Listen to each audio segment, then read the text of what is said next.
এবছর তথা 2025 জগদ্ধাত্রী পুজোয় ধুলুসিমলা ডিটিএস ক্লাবের এবারের থিম হলো মুখা।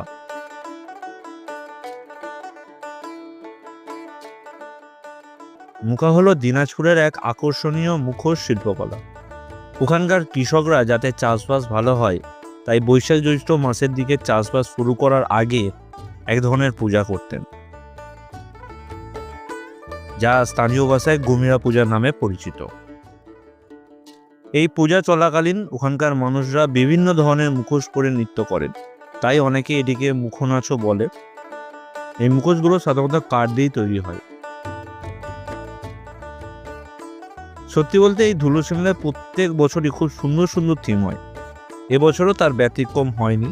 আপনারা যারা ধুলুসিমলাবাসী বা এর আশপাশে থাকেন তারা অবশ্যই একবার হলেও দেখে আসুন, খুব ভালো লাগবে। নমস্কার।